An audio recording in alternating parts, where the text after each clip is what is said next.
We've got something totally different for you this week. Back in 2022, we stayed at Homestead RV Community in Theodore, Alabama, and we met the owner, Ed Bridgman. Now, Ed, if you never heard of him, he is a guru in the RV industry. I sat down with Ed over a Zoom call a couple days ago. We talked all things RV, the types of people that are getting into RV, and the types of RV, and the future of the RV industry as well. Now, what we're going to do is I'm going to show you that Zoom call just as is, but I am going to split that up into two separate videos, part one and part two. It's just too long for a single video. So hopefully you enjoy this. Hopefully you learned something. I know I did. So here's part one of our talk with Ed Bridgman. Good morning. Ed, how you doing? I'm doing well. Hope you are also. Great, great. It's been a long time. I think the last time we spoke was what? I think November 2022, somewhere in there. Well, let's make sure we fix that. So how things going there at Homestead? We are so blessed, happily blessed, selling individual sites as a condo association, as well as the consulting business is just taking off. Oh, great, great.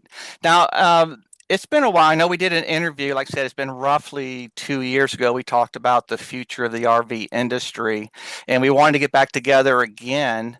But for the people, and we're going to talk, about the what's going on with RVing in the industry again today. But for the people who don't know who Ed is, can you give us just a little bit of a background about, your background and how you got involved with RVing in the industry?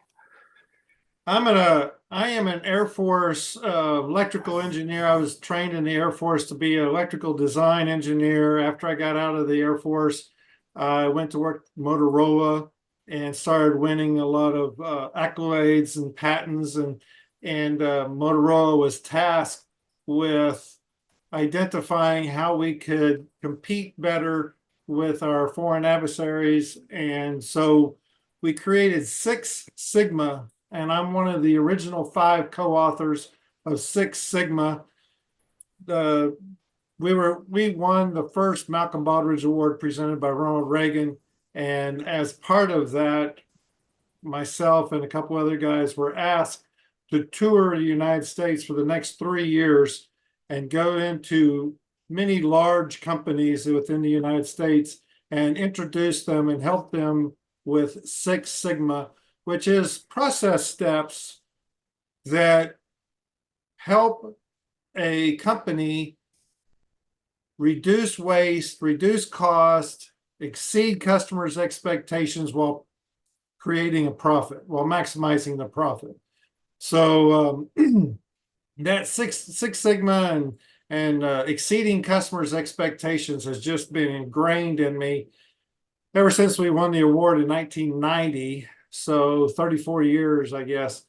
So I've been here's this electrical engineer introvert that was forced to go around and present in front of Lee Iacocca and Jack Welch and these different large companies like IBM, GE, General Motors, Ford.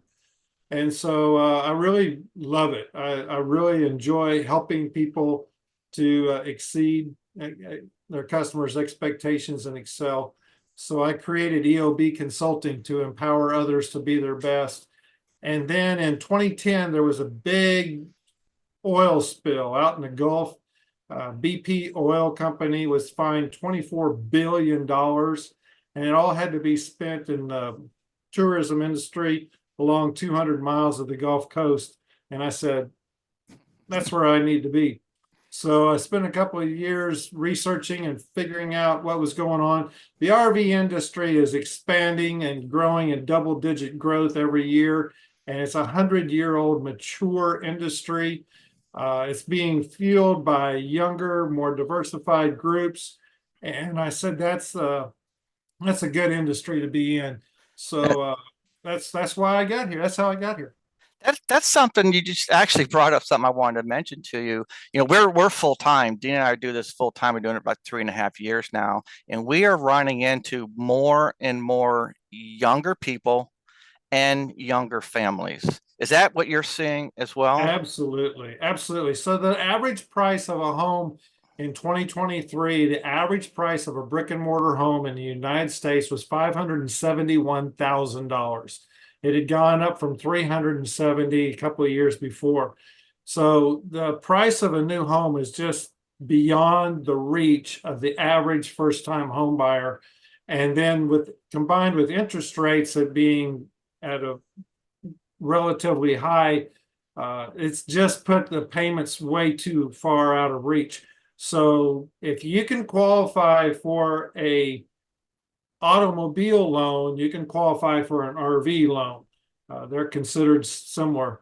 So first-time home buyers are purchasing RVs and finding that they can travel with their children and bring new experiences and new adventures every 6 months to keep these kids' minds filled with new ideas and be more creative.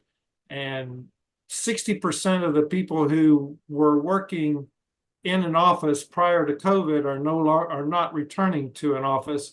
So they're working from their RV, they're homeschooling their children from an RV, they're in a different campground every 6 months. And that's great for new home buyers.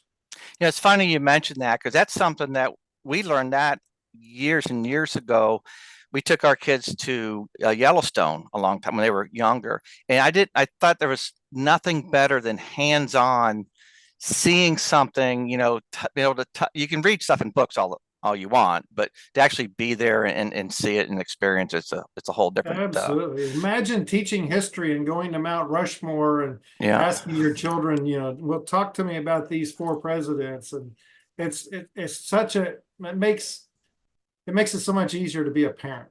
Yeah, it sure does. Now with these, I'm going to call them millennials or younger people getting involved with RVing a lot more. I think probably different trends in RVing as well. But do you see the RV itself changing more, maybe from just a luxury item to more of a permanent home or a permanent something that people use more often, twice, 2 weeks out of the year?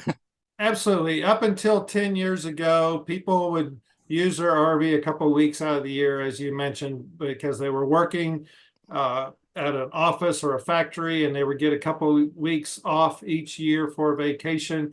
Now people are working from home much more, and so they are able to travel more. And so the RV itself, that's where I thought you were going. The RVs themselves have evolved to be more of a home. They have more, you have actually different lines that you can go purchase that have more insulation, that have more permanent type fixtures, granite countertops, king size beds, heated floors, all relatively affordably, certainly more affordably than a brick and mortar home that starts, the average price is $571,000. So you can get a better quality RV for the long-term living than you could 10 years ago. Since COVID, though, the average RV owner has evolved even faster than the average RV manufacturer can keep up. So the new RV owners are younger, they have more families, they're more diversified.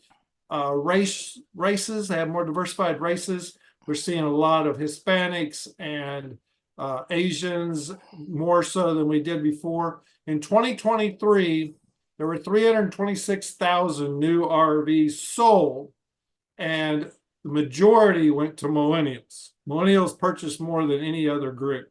Now, in 2024, it looks like the baby boomers are going to take that back over, but that's how close the millennials are buying as many as the baby boomers. Wow, that's amazing. And what about again, getting back to the RVs, are you seeing, is there a particular type of RV that seems to be more popular than some of the other RVs that people are using? Like we have a fifth wheel. I do see a lot of camper vans out there. Actually, I'm starting to see some vintage RVs as well. But do you see a trend in the most popular RVs? So 326,000 were sold last year, and that's a significant number because you can read a lot of articles about how they manufactured a significant number less than they did in 2022, but they over manufactured in 2022. And actually, the number you should be checking is the sales. The sales have continued to increase year over year over year. They're selling more RVs than they did the year before, even though they're producing fewer in 2023 than they did in 2022. So you gotta look at the facts. But the majority of new RVs sold are fifth wheels. And that's because you get more living space for your dollar. And so more fifth wheels are being sold. The fifth wheels can range from 30 feet to 46 feet.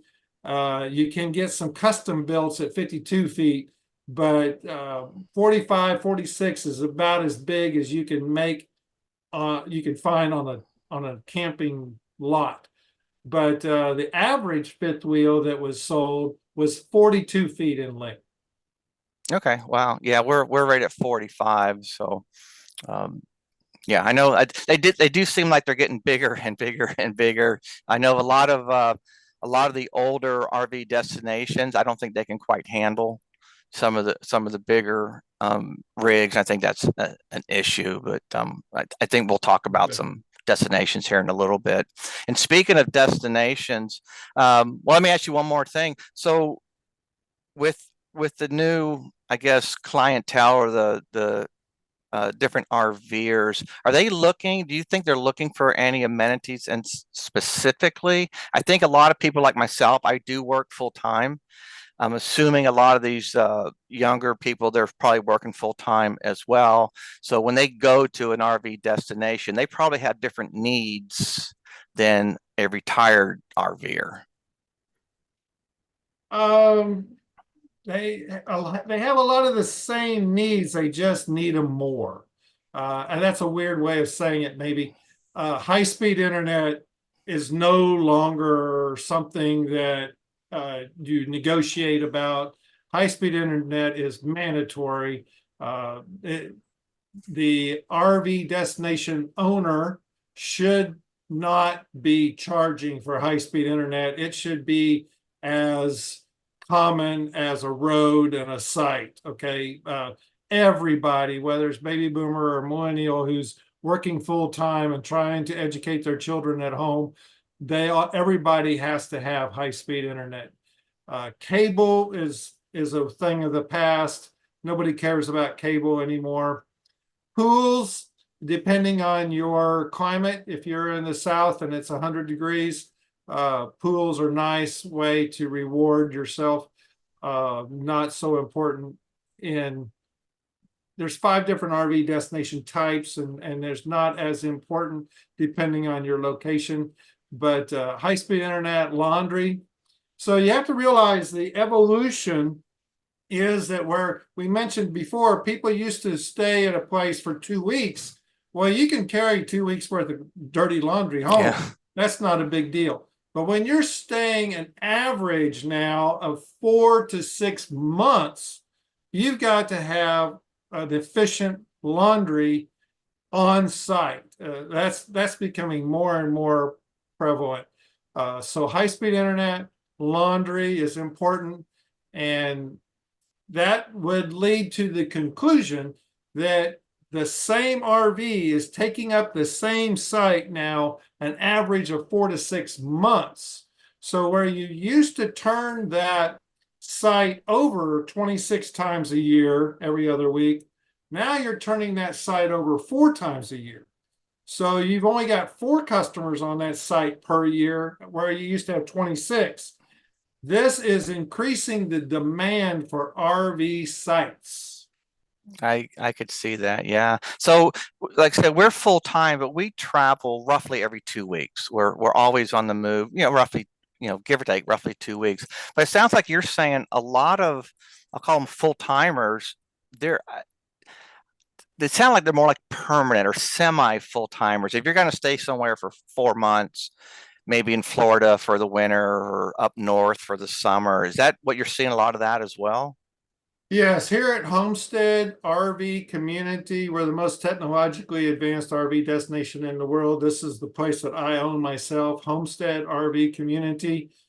We are 100% slam full from the end of October to March, with people from the north traveling down and staying 4 to 6 months out of the year to avoid harsh weather. And then in the summertime, we have people staying long term who want to enjoy our warmer weather.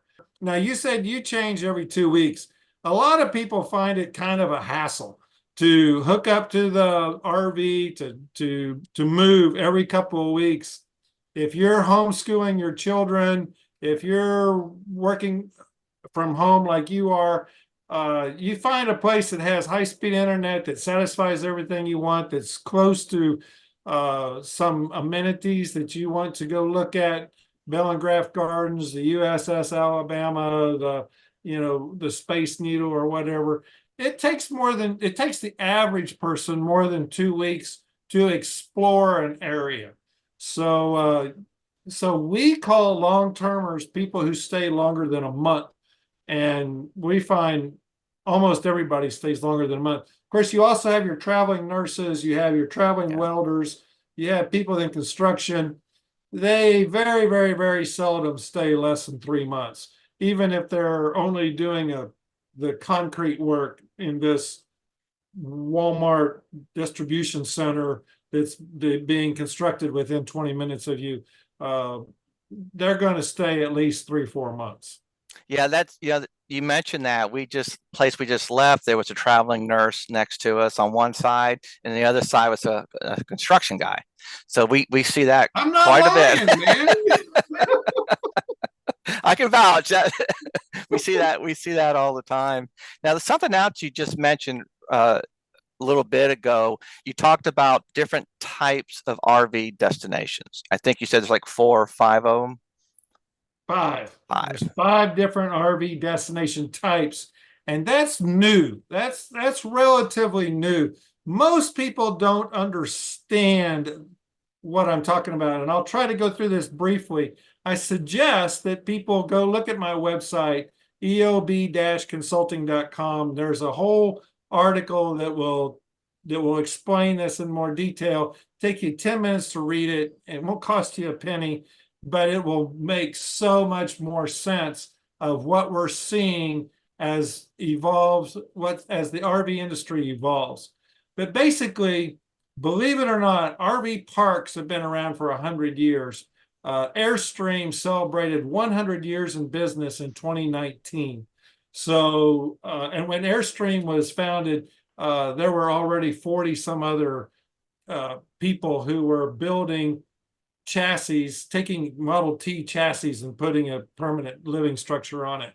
So the RV parks have been around for a long time, okay? And this is where people were traveling to when they were traveling from point A to point B, they would stop over at a park. They would just pull over and park overnight and rejuvenate and eat something and sleep and get up the next morning and take off. So parks have been along the interstate, every interstate, for over 100 years. Everybody's familiar with them. They are the only RV destination type that is losing money.